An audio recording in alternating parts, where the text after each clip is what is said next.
જય શ્રી કૃષ્ણ, જય ગિરિરાજ, રાધે રાધે. સ્વાગત છે તમારું મારી યુટ્યુબ ચેનલમાં.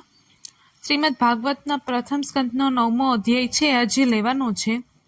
સૌને એક નમ્ર વિનંતી છે કે વિડીયોને અંત સુધી જોઈ લાઈક શેર કરી ચેનલને સબસ્ક્રાઈબ કરજો અને કરાવજો. 9મો અધ્યાય છે યુધિષ્ઠિર વગેરેનું ભીષ્મજી પાસે જવું અને ભગવાન શ્રી કૃષ્ણની સ્તુતિ કરતા કરતા ભીષ્મજીએ પ્રાણ ત્યાગ કરવો. સુતજી કહે છે, આ પ્રમાણે રાજા યુધિષ્ઠિર પ્રજાદ્રોહથી ભયભીત થઈ રહ્યા હતા. તે પછી બધા ધર્મનું જ્ઞાન પ્રાપ્ત કરવાની ઈચ્છાથી તેમણે કુરુક્ષેત્રની યાત્રા કરી કે જ્યાં ભીષ્મ પિતામહ શેષ સરસૈયા પર પડેલા હતા.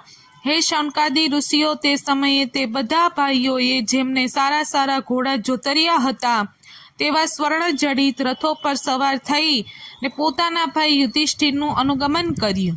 તેમની સાથે વ્યાસ, ધૌમ્ય વગેરે બ્રાહ્મણો પણ હતા. હે શૌનકજી, અર્જુનની સાથે ભગવાન શ્રી કૃષ્ણ પણ રથ પર બેસીને ચાલ્યા. તે બધા ભાઈઓની સાથે મહારાજ યુધિષ્ઠિરની એવી શોભા થઈ કે જાણે યક્ષોથી ઘેરાયેલા સ્વયં કુબેર જ જઈ રહ્યા હોય. સ્વર્ગમાંથી પતન પામેલા દેવતાની જેમ બાણ શૈયા પર પડેલા ભીષ્મ પિતામહને જોઈ શ્રી કૃષ્ણ સહિત પાંડવોએ અને તેમના અનુયાયીઓએ પ્રણામ કર્યા. હે શૌનકજી, તે જ વખતે ભરતવંશીઓના ગૌરવરૂપ ભીષ્મ પિતામહને જોવા માટે બધા જ બ્રહ્મર્ષિઓ, દેવર્ષિઓ અને રાજર્ષિઓ પધાર્યા હતા. પર્વત, નારદ, ધૌમ્ય, ભગવાન વ્યાસ, બૃહદસ્વ, ભારદ્વાજ શિષ્યો સહિત પરશુરામજી, વશિષ્ઠ, ઇન્દ્રપ્રબંધ, ત્રિત, ગુત્સદ, અસિત, કક્ષિવાન, ગૌતમ, અત્રિ, વિશ્વામિત્ર, સુદર્શન તથા બીજા પણ સુખદેવ વગેરે શુદ્ધ હૃદયના મહાત્માઓ તેમજ શિષ્યો સહિત કશ્યપ, અંગીરા પુત્ર, બૃહસ્પતિ વગેરે મુનિજનો પણ ત્યાં પધાર્યા. ભીષ્મ પિતામહ ધર્મને અને દેશકાળના વિભાગને અર્થાત ક્યાં કયા સમયે શું કરવું જોઈએ તે જાણતા હતા. તેમણે તે મહાભાગ ઋષિઓને સંમિલિત થયેલા જોઈ ને તેમનો યથાયોગ્ય સત્કાર કર્યો. તેઓ ભગવાન શ્રી કૃષ્ણના પ્રભાવને પણ જાણતા હતા. તેથી તેમણે પોતાના લીલાથી મનુષ્ય વેશ ધારણ કરીને ત્યાં બેઠેલા અને જગદીશ્વર રૂપે હૃદયમાં વિરાજમાન ભગવાન શ્રી કૃષ્ણની ભીતર અને બહાર બંને જગ્યાએ પૂજા કરી. પાંડવો અત્યંત વિનય અને પ્રેમપૂર્વક ભીષ્મ પિતામહની પાસે બેઠા.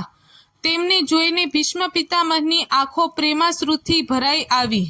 તેમણે તેમને કહ્યું, હે ધર્મપુત્ર, અરે રે હાય, એ તો ભારે દુઃખ છે અને અન્યાયની વાત છે કે બ્રાહ્મણ ધર્મ અને ભગવાનના આશ્રિત રહેવા છતાં પણ તમારે આટલા કષ્ટ સાથે જીવવું પડ્યું, જે માટે તમે કદાપી યોગ્ય ન હતા. અતીરથી પાંડુની મરણ વેળાએ તમારી ઉંમર ઘણી નાની હતી. તે દિવસોમાં તમારે માટે કુંતીએ અને સાથોસાથ તમારે પણ વારંવાર ઘણા બધા કષ્ટ વેઠવા પડ્યા. જે રીતે વાદળા વાયુના વશમાં રહે છે તે જ રીતે લોકપાલો સમેત સઘળો સંસાર કાળ ભગવાનની આધીન છે. હું સમજું છું કે તમારા જીવનમાં આજે અપ્રિય ઘટના બની રહી છે તે બધું એમની જ લીલા છે. નહીતર જ્યાં સાક્ષાત ધર્મપુત્ર યુધિષ્ઠિર રાજા હોય, ગદાધારી ભીમસેન હોય અને ધનુર્ધારી અર્જુનનું રક્ષણ કામ કરી રહ્યા હોય, ગાંડી ધનુષ્ય ભલે હોય, સ્વયં શ્રી કૃષ્ણ સુહૃદય હોય, ત્યાં પણ ભલા વિપત્તિની સંભાવના હોય ખરી. આ કાળરૂપ શ્રી કૃષ્ણ ક્યારે શું કરવા ઈચ્છે છે એ વાત કોઈ જાણતું નથી. મોટા મોટા જ્ઞાનીઓ તેને સમજવામાં મોહિત થઈ જાય છે. હે યુધિષ્ઠિર, સંસારની આ બધી ઘટનાઓ ઈશ્વરાધીન છે તેવું સમજીને તમે અનાથ પ્રજાનું પાલન કરો, કારણ કે હવે તમે જ તેના સ્વામી છો અને તેનું પાલન કરવામાં સમર્થ છો. શ્રી કૃષ્ણ સાક્ષાત ભગવાન છે. એ સૌના આદિ કારણ અને પરમ પુરુષ નારાયણ છે. એ યદુવંશીઓમાં ગુપ્ત રૂપે રહીને પોતાની લીલા દ્વારા લોકોને મોહિત કરે છે. તેમનો પ્રભાવ અત્યંત ગૂઢ અને રહસ્યમય છે. હે યુધિષ્ઠિર, તેને ભગવાન શંકર, દેવર્ષિ નારદ અને સ્વયં ભગવાન કપિલ જ જાણે છે. જેમણે તમે પોતાનો મામાનો દીકરો પ્રિય મિત્ર અને સૌથી મોટો હિતેચ્છુ માનો છો તથા જેમને તમે પ્રેમવશ પોતાનો મંત્રી, દૂત અને સાથી સુદ્ધા બનાવવામાં સંકોચ નથી કર્યો તે સ્વયં પરમાત્મા છે. આ સર્વાત્મા સમદર્શી અદ્વિતીય છે. તે અહંકાર શૂન્ય છે. તેથી અહંકારથી ઉત્પન્ન થતી બુદ્ધિની વિષમતા પણ તેમનામાં નથી. તે નિર્દોષ છે. હે યુધિષ્ઠિર, જુઓ તો ખરા, તેઓ પોતાના અનન્ય પ્રેમી ભક્તો પર કેટલી કૃપા કરે છે. આ જ કારણ છે કે આવા સમયે જ્યારે હું પોતાના પ્રાણનો ત્યાગ કરી રહ્યો છું ત્યારે આ ભગવાન શ્રી કૃષ્ણે મને સાક્ષાત દર્શન આપ્યા છે. ભગવત પરાયણ યોગી પુરુષો ભક્તિભાવથી તેમનામાં મન પરોવીને અને વાણીથી તેમના નામનું કીર્તન કરતા રહીને દેહત્યાગ કરે છે અને કામનાઓમાંથી તથા કર્મના બંધનમાંથી છૂટી જાય છે. તે જ દેવાધિદેવ ભગવાન પોતાના પ્રસન્ન હાસ્ય અને રક્તકમળ જેવા અરુણ નેત્રોથી ઉલ્લાસિત મુખવાળા ચતુર્ભુજ રૂપે કે જે રૂપના દર્શન બીજા લોકોને કેવળ ધ્યાનમાં જ થાય છે ત્યાં સુધી અહીં જ સ્થિત રહીને પ્રતીક્ષા કરે છે કે જ્યાં સુધી હું આ શરીરનો ત્યાગ ન કરું. સુચિ કહે છે, યુધિષ્ઠિરે તેમની આ વાત સાંભળીને શરશૈયા પર સૂતેલા તે ભીષ્મ પિતામહને ઘણા બધા ઋષિઓની રૂબરૂમાં જ અનેક પ્રકારના ધર્મો વિશેના અનેક રહસ્યો પૂછ્યા.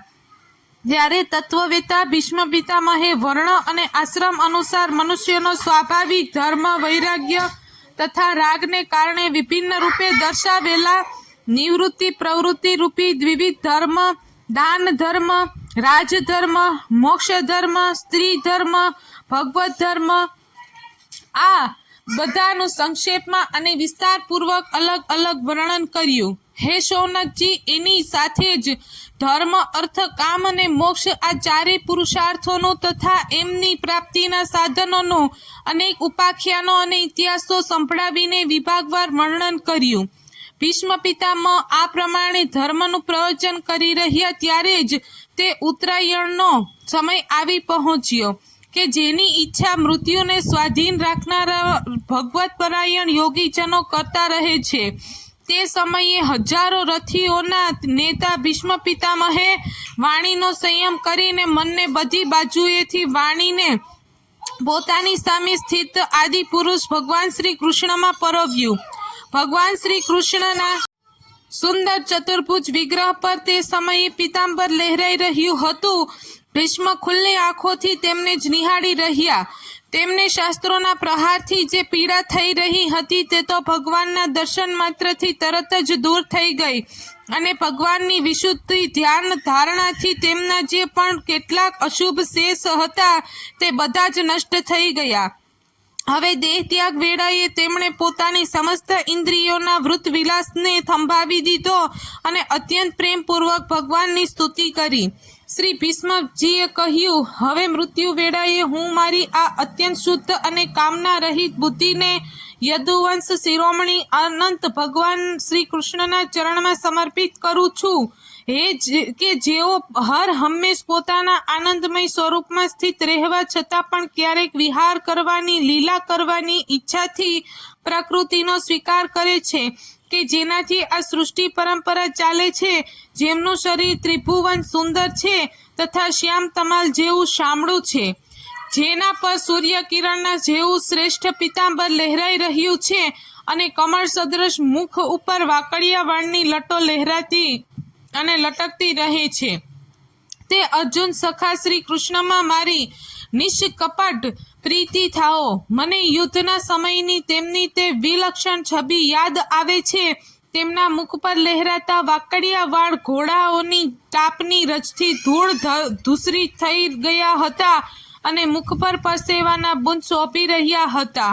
હું પોતાના તીક્ષ્ણ બાણોથી તેમને ત્વચાને વિંધી રહ્યો હતો. તે સુંદર કવચ મંડિત ભગવાન શ્રી કૃષ્ણ પ્રતિ મારું શરીર, અંતઃકરણ અને આત્મા સમર્પિત થઈ જાઓ.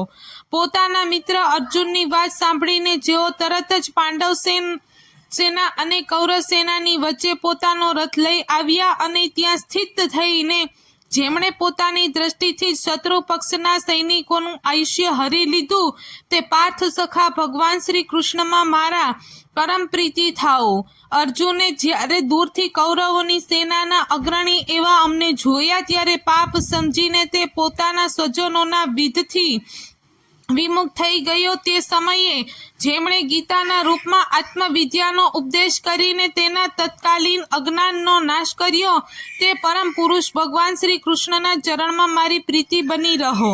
મેં પ્રતિજ્ઞા કરી હતી કે હું શ્રી કૃષ્ણને શસ્ત્ર ગ્રહણ કરાવીને જ છોડીશ.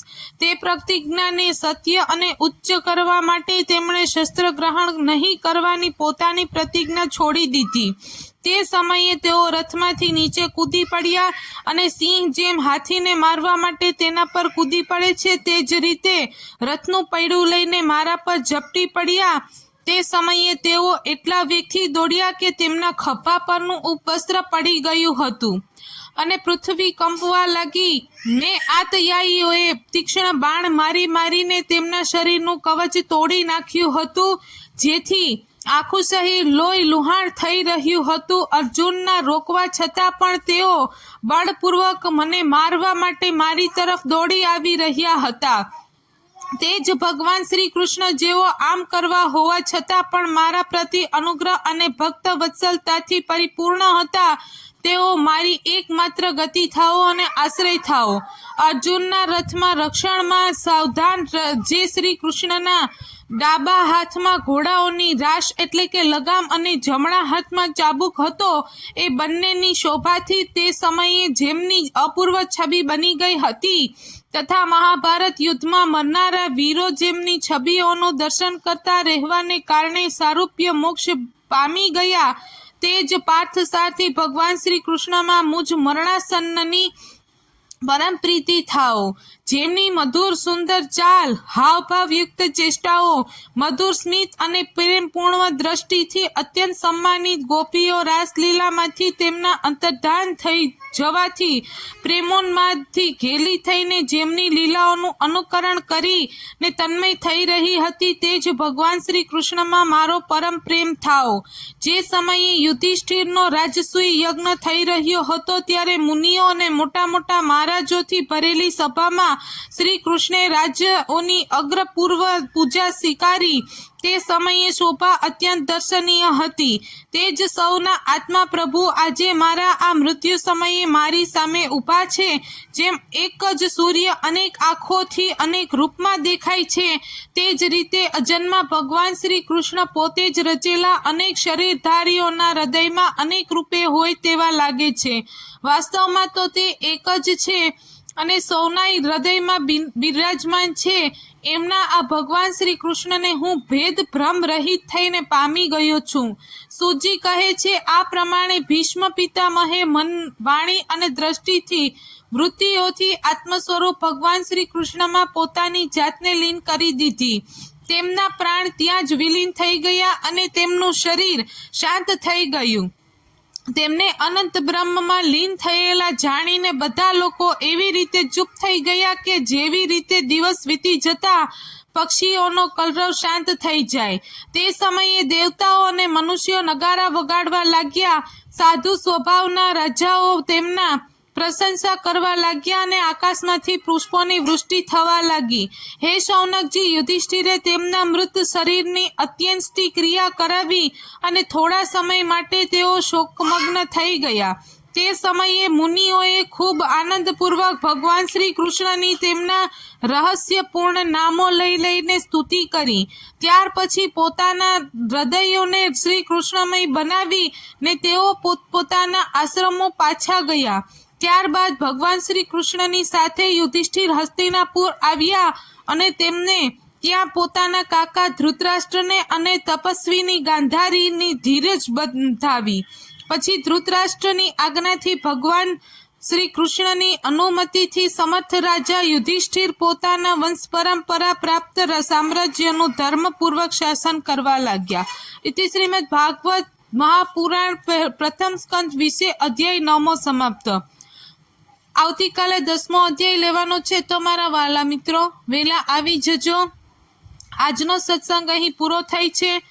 તો આવતીકાલે ફરી મળીશું. ત્યાં સુધી ચેનલમાં જોડાઈને રહેજો. વિડીયોને લાઈક શેર કરી ચેનલને સબસ્ક્રાઈબ કરજો. જય શ્રી કૃષ્ણ. રાધે રાધે.